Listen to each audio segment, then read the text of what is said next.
Pessoal, vamos para a parte 2 aí então. Uma caneta. Pronto.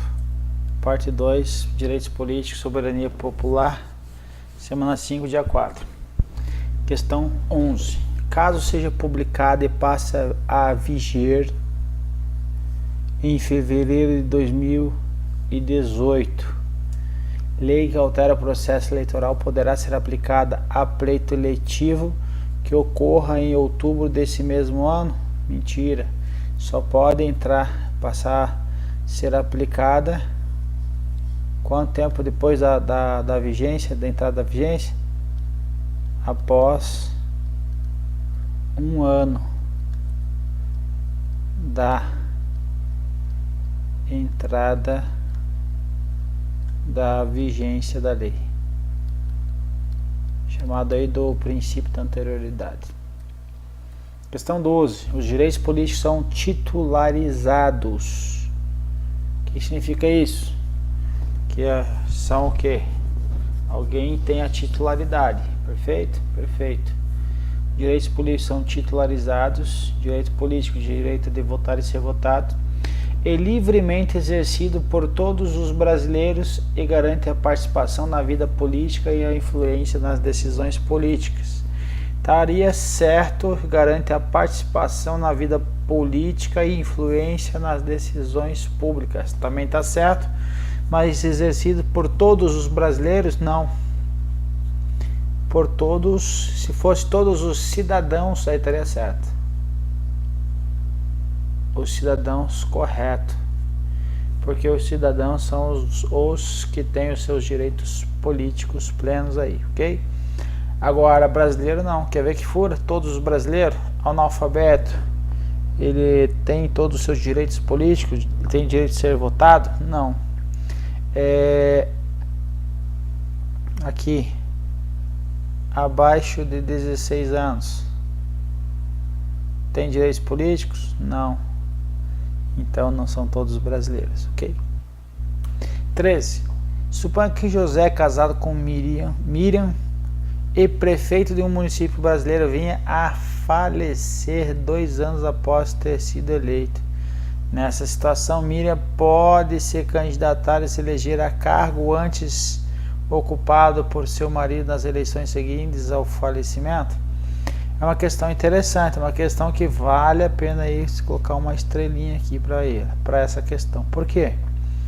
Porque a previsão da Constituição Federal é que parentes consanguíneos até segundo grau, eles não podem, eles são inelegíveis quando eles são o quê? Quando tratar aí do chefe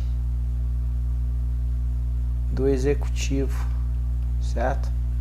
Então quem estiver abaixo do guarda-chuva do chefe do executivo não pode. Por exemplo, prefeito, abaixo dele lá, quiser ocupar cargo de vereador, um parente, não pode, exceto se for para caso de reeleição, certo? Governador não pode para deputado, não pode para prefeito, não pode para vereador, certo? Abaixo do guarda-chuva dele aí. Para presidente, o cara é presidente da república, agora tudo que tiver para baixo dele aí não pode, perfeito? Então isso aí para evitar que esse chefe do executivo aqui eleja aí ou utilize a máquina pública para eleger aí seus parentes, perfeito? Agora, no caso em tela, está falando que José, ocorreu o que? Falecimento dele. Então José faleceu. Agora a Miriam, que é a viúva dele, pode concorrer ao cargo do falecido, que no caso é um cargo de prefeito. Vamos ver o que o STF fala sobre isso. Primeiro, então aqui são inelegíveis quem? Os parentes, cônjuge, parentes consanguíneos ou afins até o segundo grau, ou por adoção de quem? Do presidente da república do governador, do prefeito, ou seja, os chefes do executivo federal, estadual, distrital e municipal, ou de quem os haja substituído dentro dos 6 meses anteriores ao pleito. Ou seja, o prefeito saiu para concorrer ao cargo de governador, deixou o seu suplente lá, o vice, suplente não, vice. Aí o vice também vai estar, se substituiu dentro dos 6 meses, também está inelegível aí os seus parentes, salvo seja titular de mandato eletivo e candidato à reeleição. Ou seja, esta pessoa que é parente, cônjuge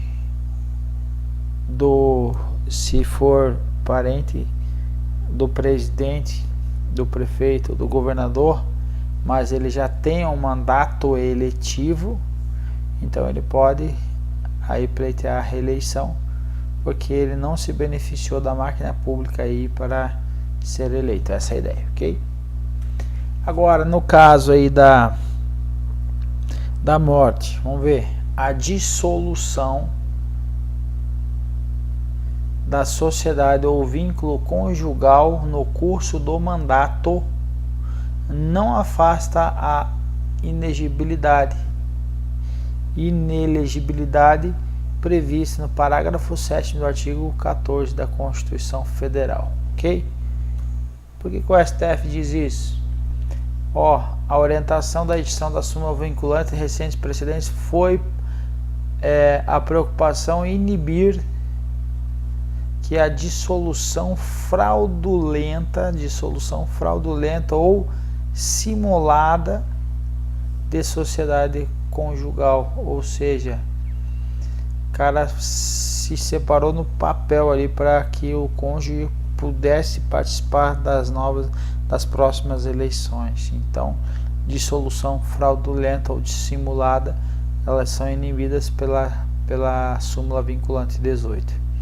Agora, ela não atrai, aqui que é o cerne da questão, não atrai a aplicação do entendimento constante na referida súmula a extinção do vínculo conjugal pela morte de um dos cônjuges. Então, morreu, eu posso me candidatar a qualquer cargo aí que não estou inelegível, segundo o entendimento do STF aí, não é alcançado aí pelo que está previsto na Constituição Federal, ok? Questão 14. A lei que alterar o processo eleitoral, essa questão cai muito, deverá entrar em vigor na data da sua publicação, correto?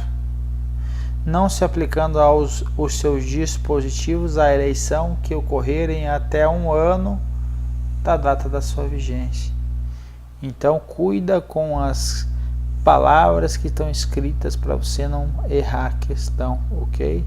Então, não se aplica os dispositivos à eleição que ocorrerem até 1 ano da data da sua vigência. Perfeito? Perfeito, é o que está previsto aí na Constituição, que a gente já viu várias vezes.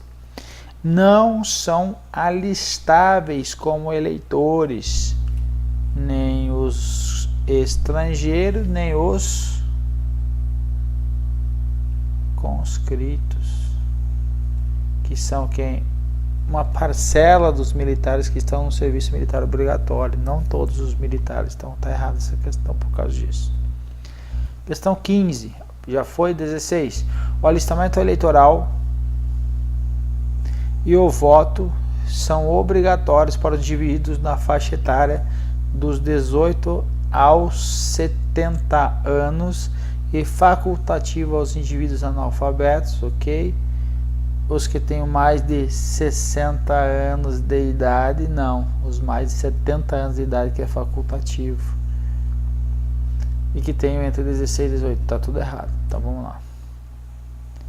Questão 17. À luz dos preceitos constitucionais, é possível que uma pessoa detenha nacionalidade brasileira, mas não possa exercer a sua cidadania. Perfeito? Ótimo, perfeito. Por quê? Pode ser o quê? Uma pessoa detém essa nacionalidade brasileira e tenha, por exemplo, nacionalidade brasileira, pode ser brasileiro nato, inclusive. Então, o cara é brasileiro nato e tem 15 anos. Então, não pode exercer sua cidadania? Não. Por quê? Porque ele não pode se alistar. Alistamento eleitoral é o que? Facultativo a partir dos 16 até os 18 e obrigatório até 70, facultativo de novo para dentro. Então, facultativo, obrigatório e facultativo. Então, para baixo é o que? Proibido. Então, temos situações que o cara vai deter então a nacionalidade, mas não pode exercer a sua cidadania, correto?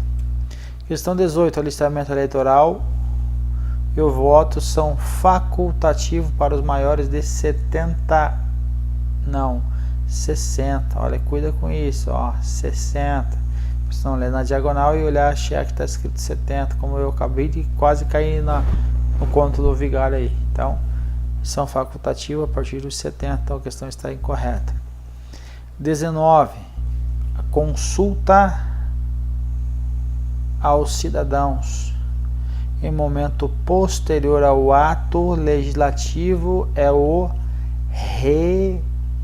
referendo e não o plebiscito. Então, posterior ao ato é o referendo, anterior ao ato, plebiscito.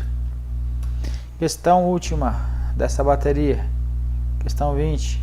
Cidadão brasileiro que tiver 30 anos de idade poderá ser candidato a senador? Não.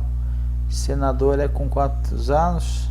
A partir dos 35 anos. Desde que possua, tá tudo errado. Errou, aliás, não sei se está errado, mas errou ali, já não preciso nem mais me preocupar.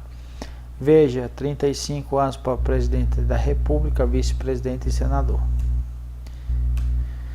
Questão 21. A gente vai ver na próxima aí, ok?